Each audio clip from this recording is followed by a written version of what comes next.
இப்போ அடுத்து வந்து ஆப் இன்ஸ்டாலர் பற்றி பார்க்கலாம். இப்போ ஆப் இன்ஸ்டாலரில் வந்துட்டு இது என்னென்ன ஆப் சப்போர்ட் பண்ணுமோ எல்லாமே வந்துட்டு உங்களுக்கு இங்கே வந்து டிஸ்பிளேல வந்துகிட்டே இருக்கும். உங்களுக்கு எது தேவையோ அந்த ஆப்பை வந்து நீங்கள் கிளிக் பண்ணி இன்ஸ்டால் பண்ணிக்கலாம். ஸோ நான் இப்போ வந்து வேர்ட்ப்ரெஸ் இன்ஸ்டால் பண்ணுறேன். இது ரொம்ப ஈஸியான ப்ராசஸ் தான். ஏற்கனவே வந்து நார்மல் டொமைன் நேமில் வந்துட்டு ஒரு வேர்ட்ப்ரெஸ் அப்ளிகேஷன் வந்து ரன் ஆகுது. அதோட வெர்ஷன் வந்து 3.6.1 வந்து ரன் ஆகிட்டு இருக்கு. ஸோ நான் புதுசாக ஒன்று இன்ஸ்டால் கொடுக்குறேன். ஸோ இது வந்து HTTPயில் தான் இருக்குது. இந்த டொமைன் தான். டிக்ஷனரி வந்துட்டு ஸ்லாஷ் போட்டு WPங்கிறதுல வந்துட்டு இன்ஸ்டால் ஆகுது. டேட்டாபேஸ் நேம் இங்கே இருக்குது. நீங்கள் வேறு ஏதாவது நேம் போடணுன்னா கூட இந்த இடத்துல நீங்கள் போட்டுக்கலாம். டேபிள் வந்து டிஃபால்ட்டாக விட்டுருங்க. இங்கே சைட் நேமு, இங்கே பிளாக் நேமு, இங்கே வந்து அட்மின் பாஸ்வேர்டு கேட்குது.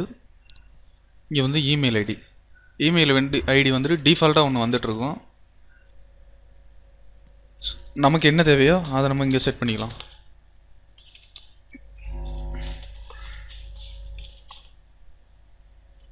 அடுத்து பார்த்தீங்கன்னா அட்வான்ஸ் ஆப்ஷன். இந்த அட்வான்ஸ் ஆப்ஷனில் ஆட்டோ அப்கிரேட் வச்சிங்கன்னா ஏதாவது அப்கிரேடு வந்ததுன்னா ஆட்டோமேட்டிக்காக அது அப்கிரேட் ஆகும். ஸோ அது வைக்கிறப்போ ஒரு சில ப்ராப்ளம்ஸ் வரும். ஒரு சில ஃபைல்ஸ் எல்லாம் வந்து அப்கிரேட் ஆகாட்டி வந்துட்டு உங்களுக்கு கரெக்ட் ஆகிடும், சைடு ரன் ஆகாது. ஸோ இதெல்லாம் நீங்கள் விட்டுருங்க. டிசேபிள் அப்டேட் நோட்டிஃபிகேஷன், அதாவது உங்கள் வெப்சைட்டை வந்து அப்டேட் பண்ணுறதுக்கு ஒரு நோட்டிஃபிகேஷன் வந்து டிஸ்பிளே வந்துட்டுருக்கும்.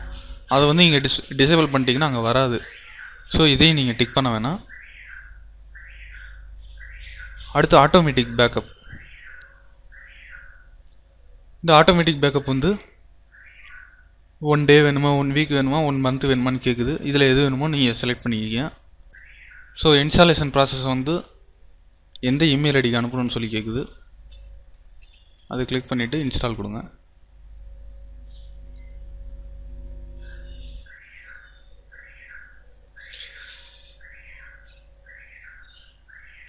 நம்மளுக்கு இப்போ இன்ஸ்டால் ஆயிடுச்சு. ஸோ இங்கே வந்து URL காமிக்குது. என்ன பாத்தில் வந்துட்டு இந்த அப்ளிகேஷன் ரன் ஆகுது, அதோட அட்மின் பேஜ். நார்மலாக வேர்ட்ப்ரெஸ் இன்ஸ்டால் பண்ணிங்கனாவே WP-admin போட்டிங்கனாவே உங்களோட அட்மின் பேஜ் வந்துடும். இப்போ இந்த பாத்தை கிளிக் பண்ணிவிட்டேன். நம்மளுக்கு இங்கே வேர்ட்ப்ரெஸ் அப்ளிகேஷன் வந்து இன்ஸ்டால் ஆயிடுச்சு. ஸோ இதை பேஸ் பண்ணி நம்ம ஒர்க் பண்ண ஆரம்பிச்சிடலாம்.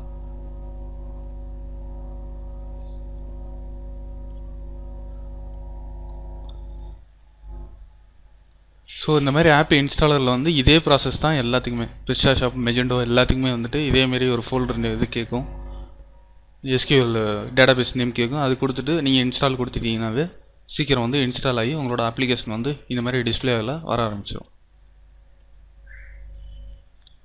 ஸோ மோஸ்ட்லி cPanelல என்ன தேவையோ அது நீங்கள் இப்போ பார்த்துட்டீங்க. இப்போ உங்களோட வெப்சைட் வந்து அது டெவலப்மெண்ட் ப்ராஜெக்டாக இருக்கட்டும், HTML ப்ராஜெக்டாக இருக்கட்டும், அதை வந்து cPanelல வந்து எப்படி கான்ஃபிகர் பண்ணி எப்படி அப்லோட் பண்ணிக்கிறது, டேட்டாபேஸ் எப்படி கிரியேட் பண்ணுறது, அது எல்லா டீட்டெயிலுமே நீங்கள் இப்போ பார்த்துட்டீங்க.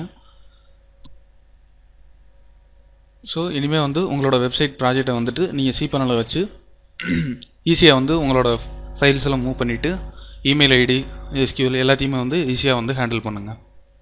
தேங்க்யூ.